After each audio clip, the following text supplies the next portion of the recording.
So I woke up real quickly that I need to do something. I feel like God gave me the courage to think about escaping. It's very dangerous, but I had to do it.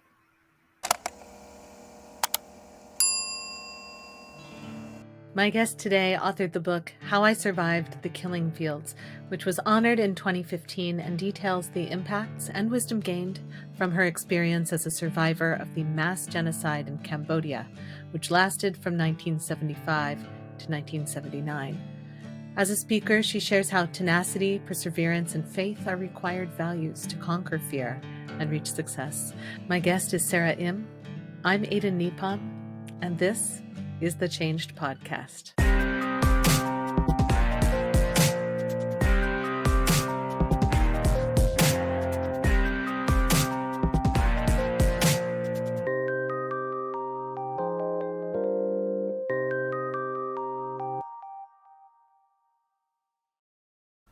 This is episode 54 of the Changed Podcast.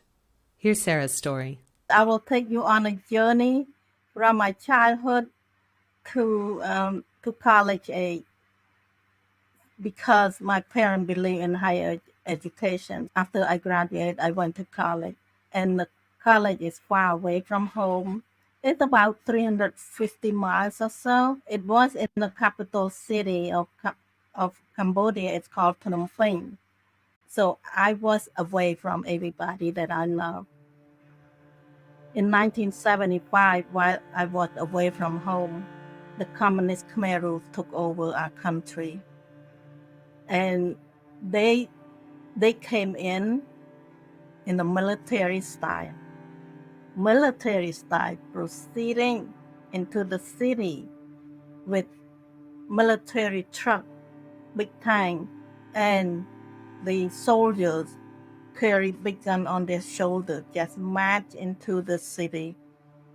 And I was peeping through the window, and I saw some people wave the white flag, the neighbors and the people that are just standing by and watching them proceeding in military, and they was cheering on and said peace, peace. So now they think that it will be peaceful. There's no more fighting.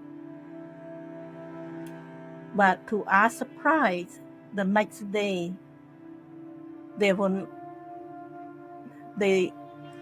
those soldiers come door to door and looking for people. They pointing the gun at us and demand that we leave right away.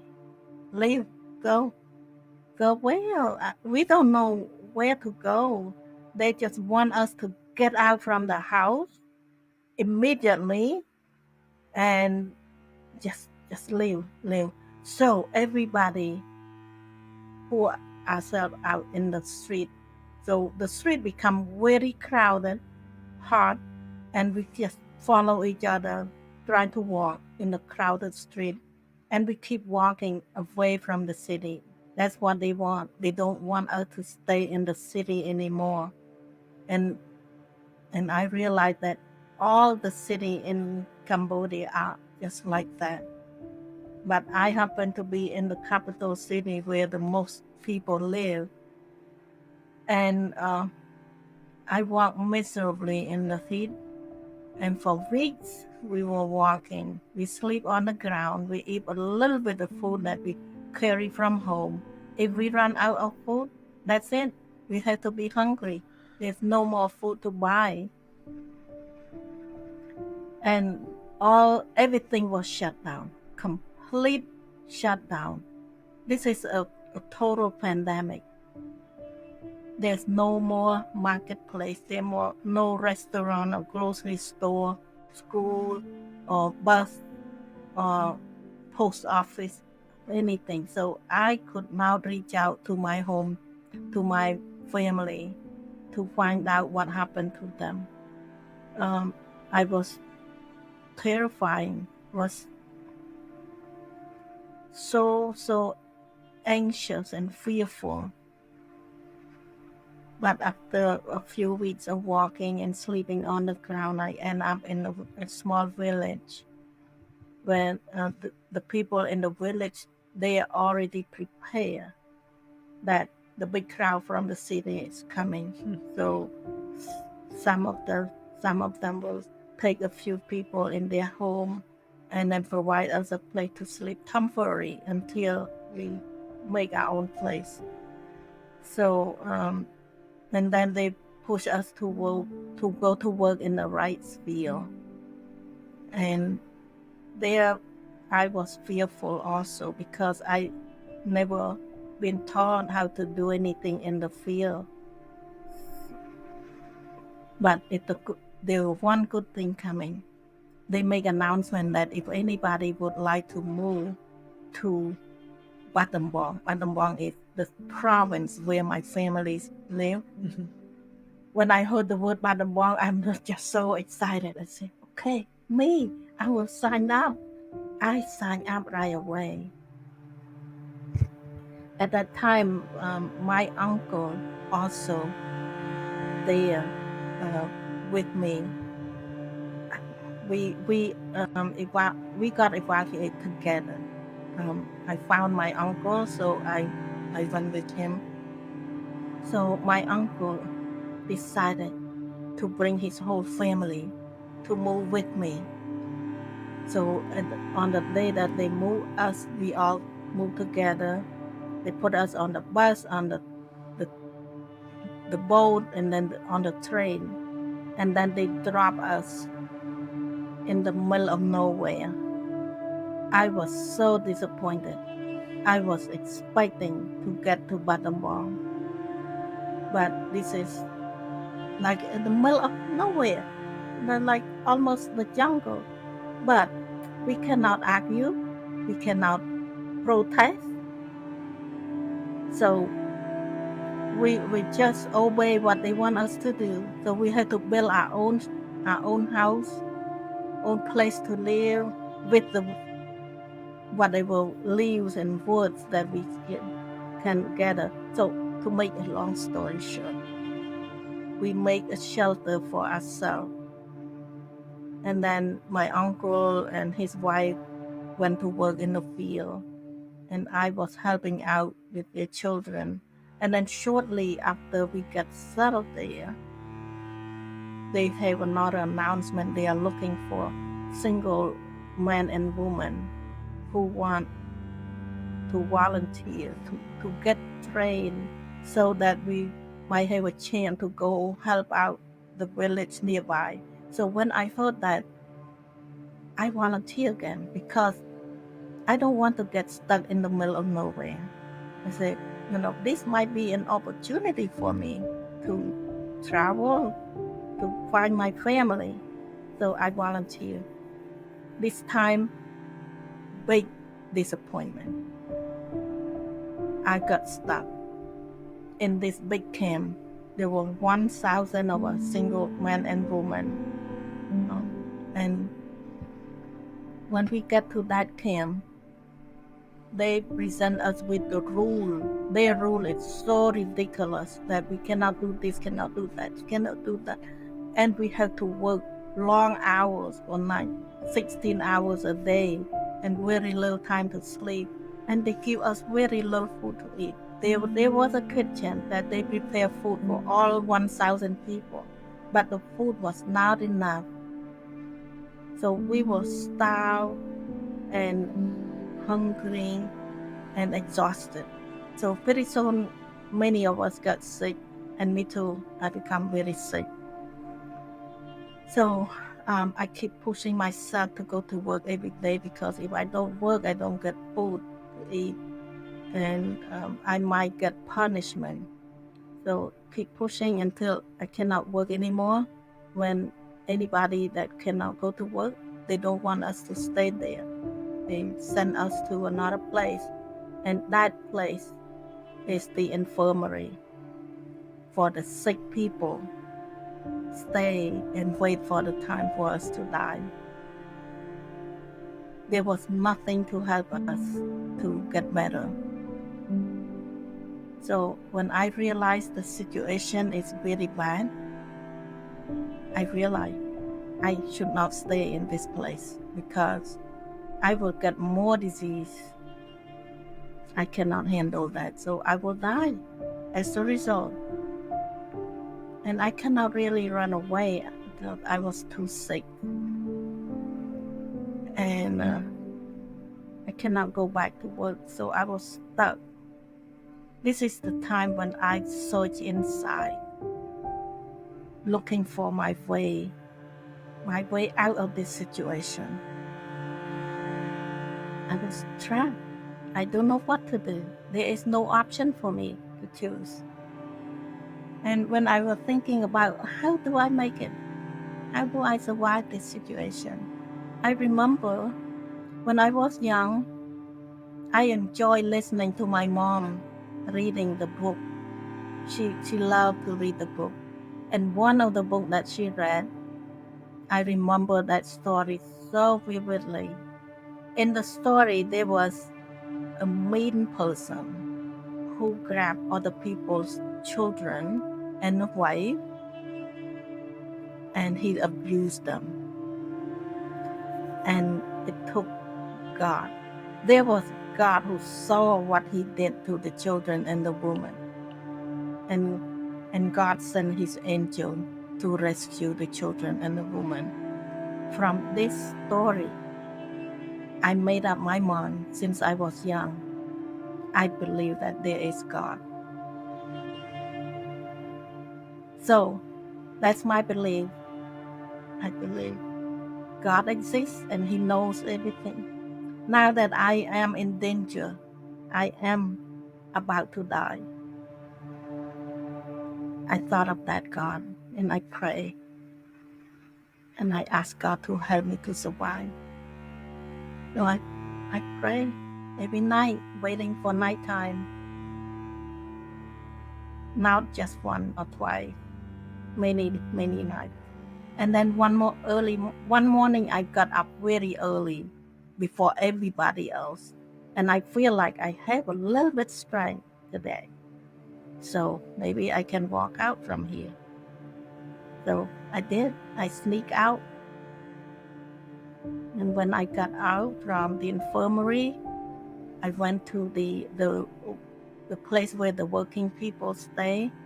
And I met one kind team leader. She's young and she saw me and she felt sympathy for me.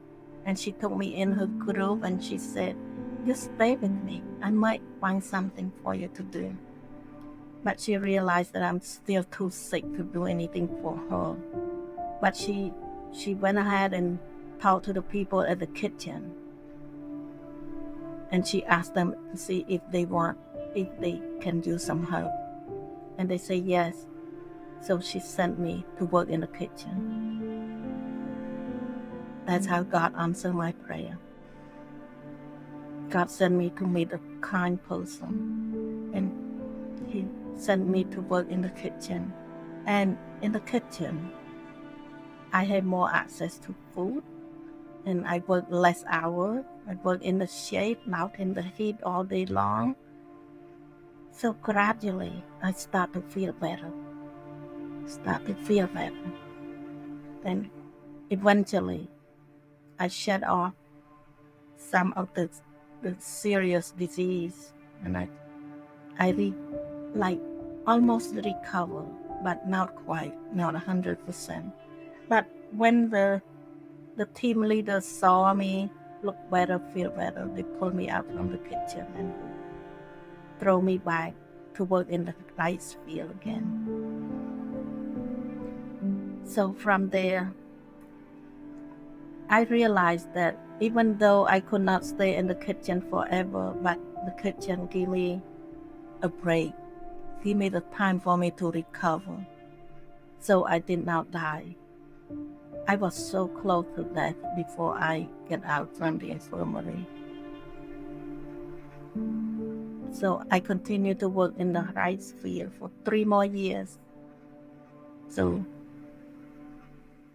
toward the end of the 4 years, altogether, it's almost 4 years, this camp start to move.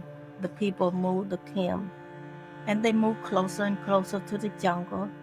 And I realized, wow, if I keep staying with them, I would live in the jungle. There's no way I can find my family in the jungle. So I woke up real quickly that I need to do something. I feel like God gave me the courage to think about escaping. It's very dangerous, but I had to do it. So I talked to 3 of my close friends. I asked them if they would come with me. I need help because I cannot do it alone. I was frail again. So my friend accept my plea, and they said, yes, I'll go with you. So we made a dangerous escape, and we were successful. It was very difficult, very dangerous, and very risky, but we made it out. So we walked through the jungle all night long until the next morning. We realized that we were free. We were free at last. So we keep going and going. So my goal was to look for my family. So when I saw some people, I asked for direction. And finally, after a long, long walk, I found my family. I abbreviate my journey, but at the end, I was able to reunite it with my family. So it was a very happy ending for me. Up next, my conversation with Sara Im.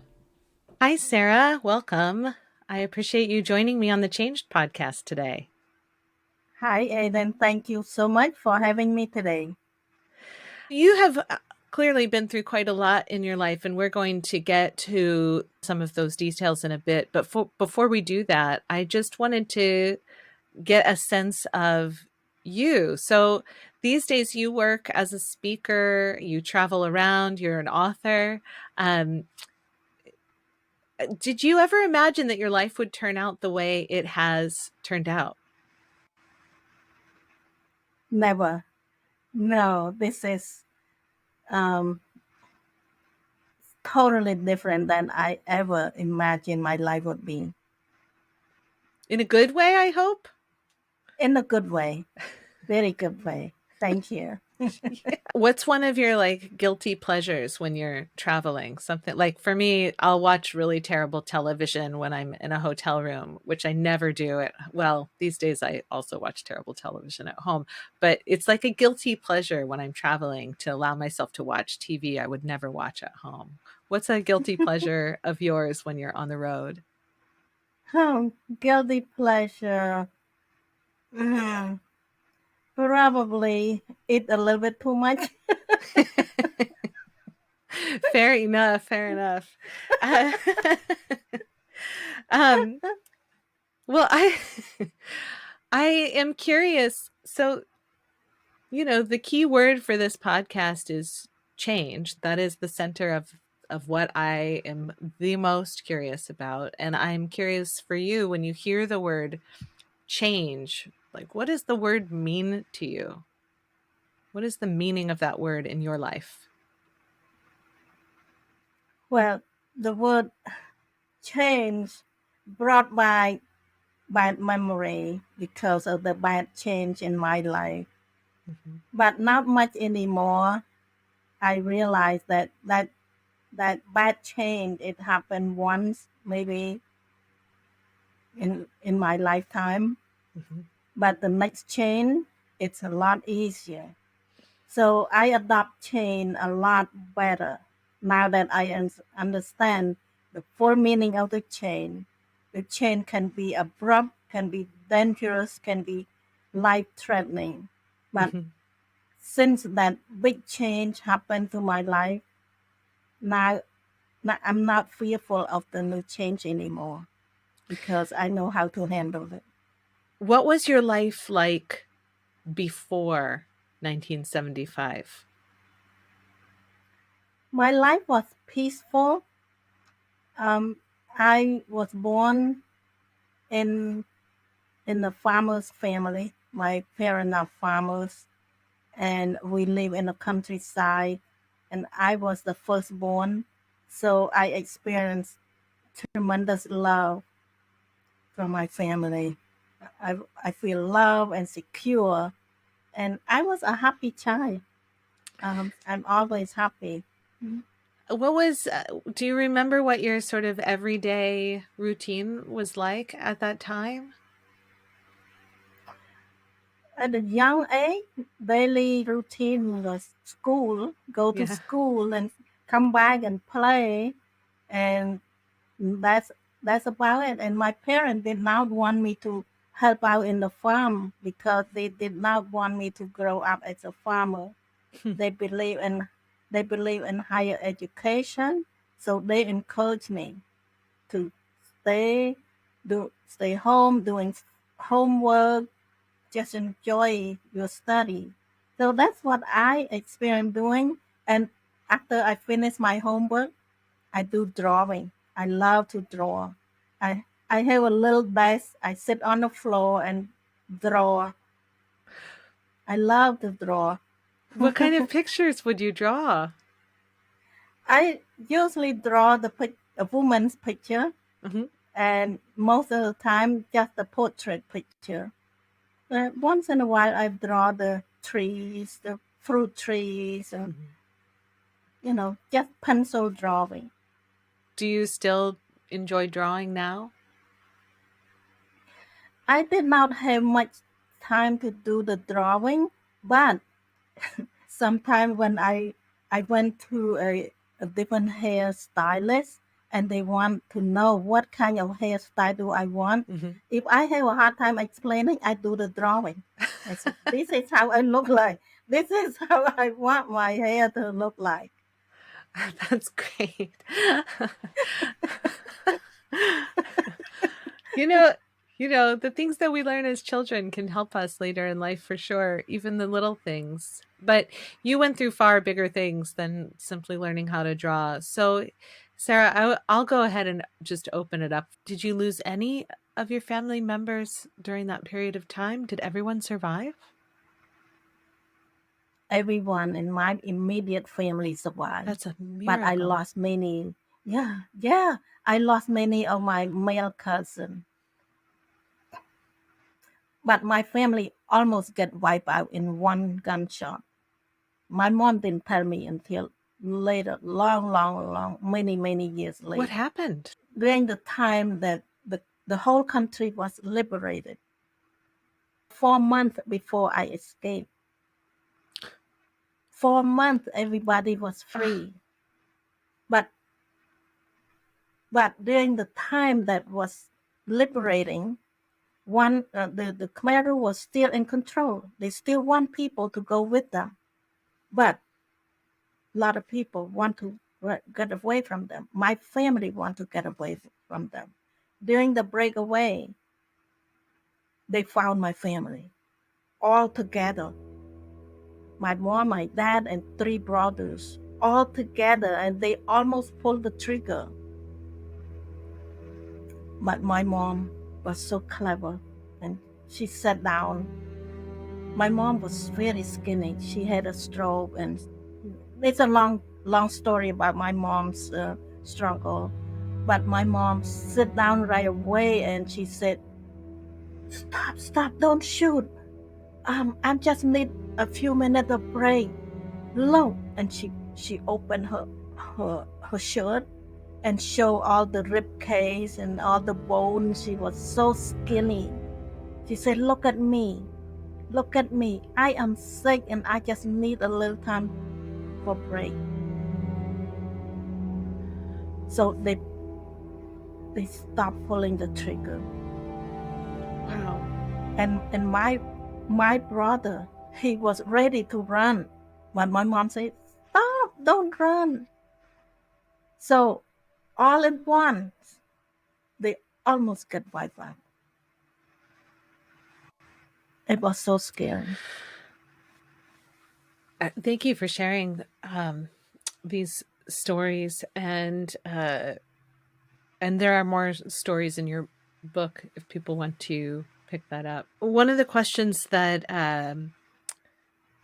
someone who follows me on Ibble was curious about is knowing how many people did die. How do you manage your feelings about being a survivor? Do you encounter any kind of survivor's guilt? I know some people do.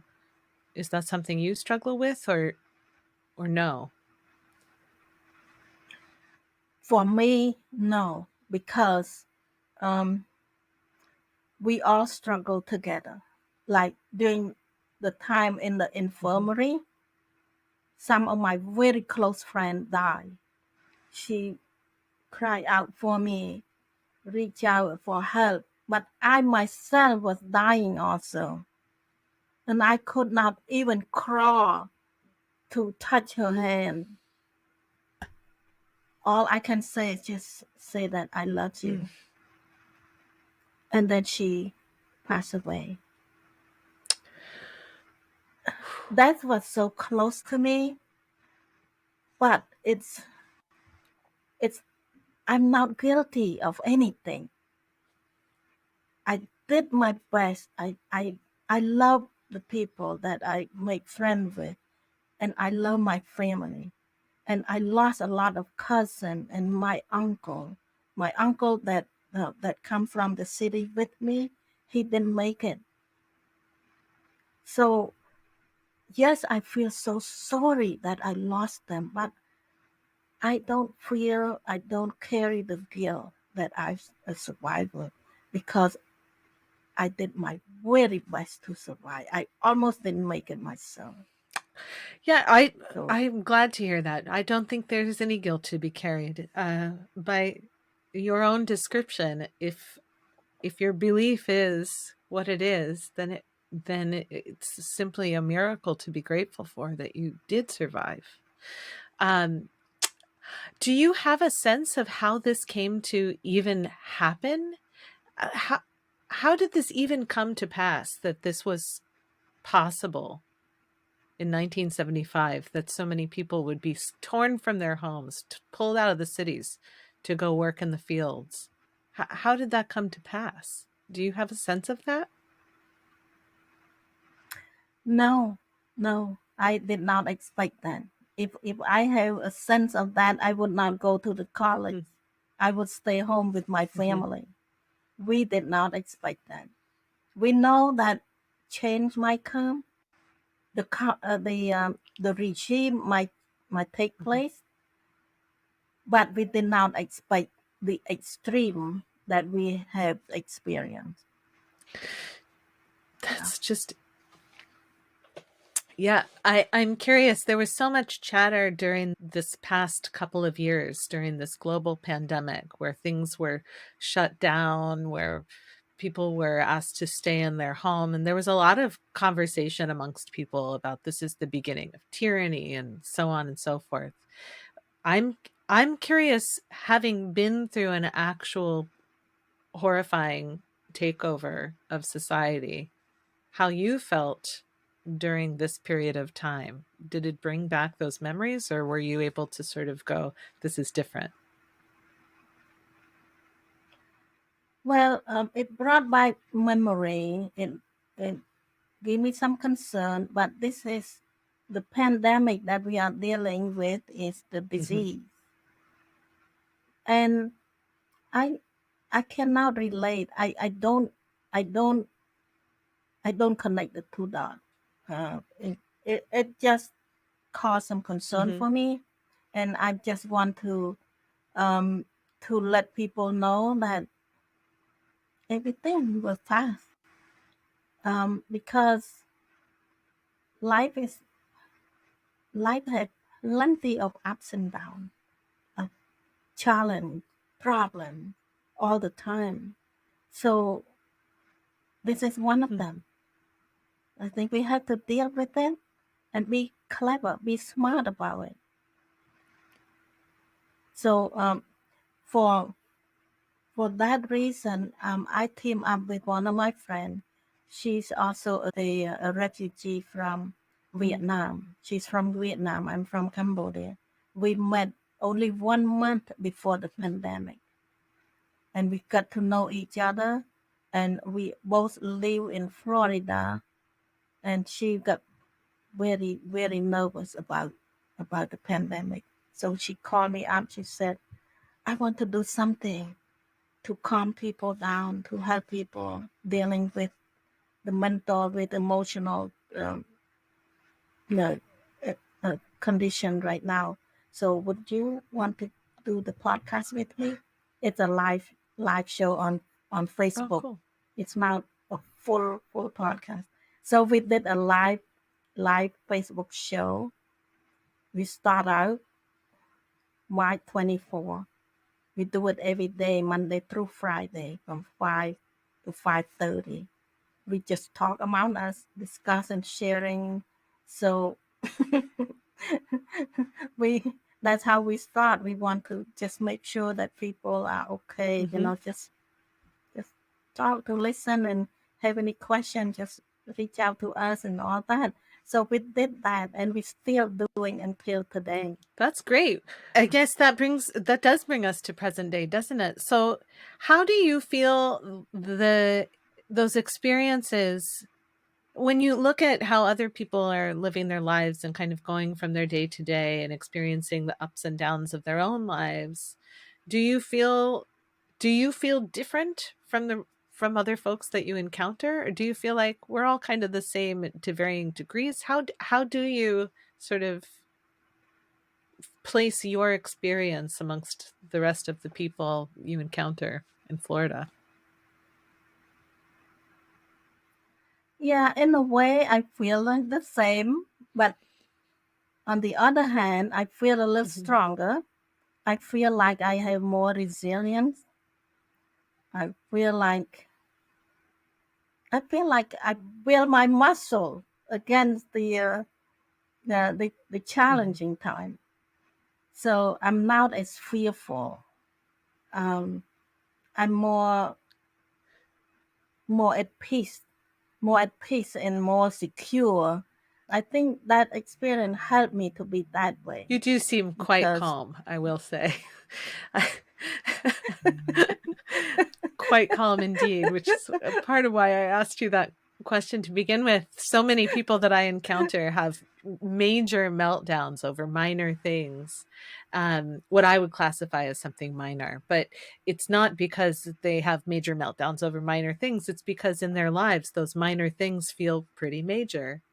Um, what would you say to someone who is processing one of these moments in their lives that to them feels, it feels like the end of the world, even though it's not necessarily a life or death experience? What would you just say to someone to give them guidance in those moments? well, um, I would say that if you are experiencing anxiety, nervous, and fearful, look for something to hold on to.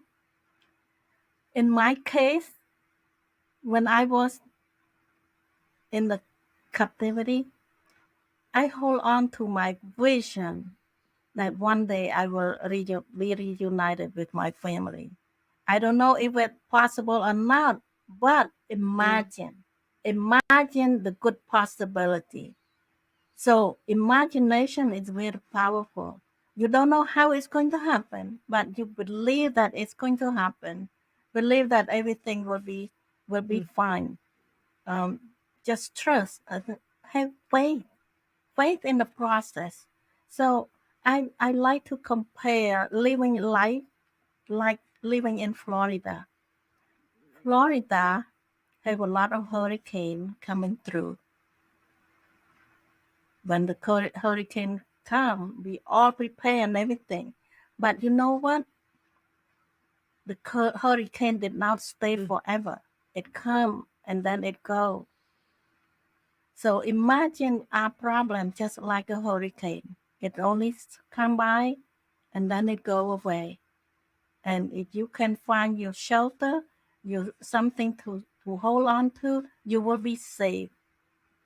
If if the authority want you to evacuate, you just obey the authority.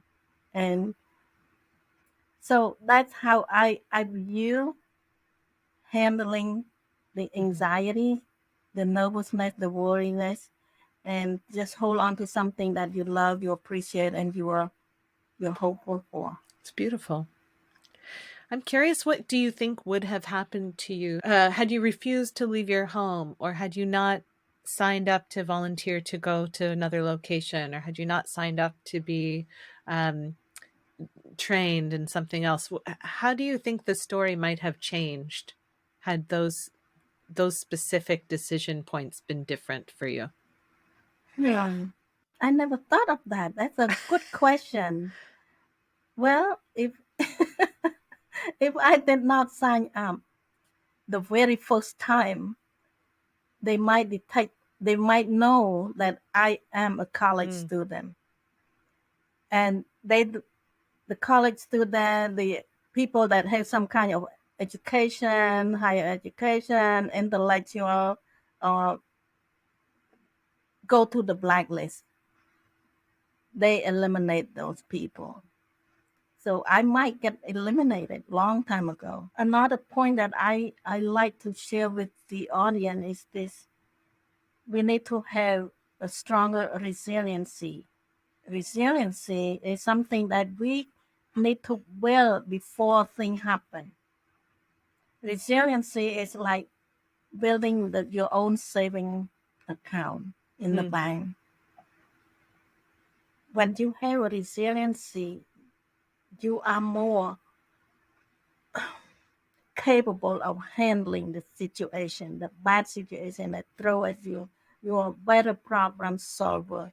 You are stronger. You are more positive. You are optimistic. So building a resiliency is really important for anybody, whether you come across the bad situation mhm. or not. But having the resiliency built in, it's a good thing. I deeply agree with that. I had a conversation just last night with a group of women that I meet with occasionally on Wednesdays. And one of the things that a few months ago I had I had a lot of fear and anxiety about where the world was headed, um and because of that I failed to notice where things were going well. And so I just kind of stopped, and I told them, I was like, I'm not doing this anymore. I'm not, I'm still hanging out with them, but I'm no longer, I refuse to believe some of the fearful predictions about where things are going. I just refuse to believe it, that it will be, the end of life as we know it, or that Americans are going to starve or go broke. Uh, these things are always possibilities, actually. And also Yeah. possibility is we'll get through this and be stronger, that things won't be as bad as are predicted. Things could be worse than predicted, but assuming that it's going to be bad is not helpful to me in the present moment. What's better for me in the present Right. moment is to look for evidence that things are going well, even if they're little clues. And the minute I made that shift, and this is something I've believed and I've helped clients with in the past, and yet here I was in my own moment. Um, the minute I made that shift, life immediately started getting better. Just just focusing on where it is going well and what could be better in the future just shifted my everything. Yep. Yep. Yep. There is a phrase that said that if you can stay positive in the negative situation, you win. Hmm. You win. So so it's not about a rah rah rah positive. No, you look for something meaningful, the positive, meaningful, something good to be grateful for. We can always find something good to be grateful for. Thank you, Sarah. It's so inspiring to talk with you. Before we end our conversation today, what closing thoughts would you like people to walk away from this conversation and take with them? And also, if there are things, of course, that you would like to let people know about so that they can get more of your wisdom, feel free to talk about that as well. Well, I would like to leave with you all this thought that you are loved. You are loved by your family, by God, and that is very powerful thought, very powerful energy that you should hold on to yourself whenever things doesn't go the right way. You hold on to that thought that you are loved and believe that everything it will be in control. God is in control. Everything is possible. So just be open mind and thing is not as bad as you be fearful for. Be grateful for what you have and expect better things. So hope is stand for having only positive expectation. So if anybody needs some help personally guiding you to help you to have a calmer, peaceful life, reach out to me. I'll have links in the show notes. And Sarah, I once again really appreciate you sharing your story here on the Changed podcast. Your insights have been welcome and wonderful. Thank you for having me. Appreciate you. Ahead, my final thoughts. There have been times in my life where I complained about how something was going, or I was fearful about how something might work out. And somebody said something to me like, and you've probably heard this too, it could always be worse. And while that's true, most of the time that elicits a knee-jerk response in me that causes me to react in a negative way. I like what Sarah shared here, that actually the resilience needed to get us through anxiety, the resiliency that we can develop to get us through the toughest of times is not the mantra that it could always be worse, but actually the mantra that it could always get better. And I encourage all of us to do as Sarah suggests and dig down deep for an inspiring vision of a possible future that gives you hope. And know that while that won't necessarily predict the exact outcome you get, it really can get better from here. Thank you for supporting the show. Please make sure to share this conversation if you found it valuable. And of course, if you're interested in reading How I Survived the Killing Fields, there will be a link to purchase the book in the show notes. I'm Ada Nepom, and I wish you the kind of experiences in life you're excited to tell stories about.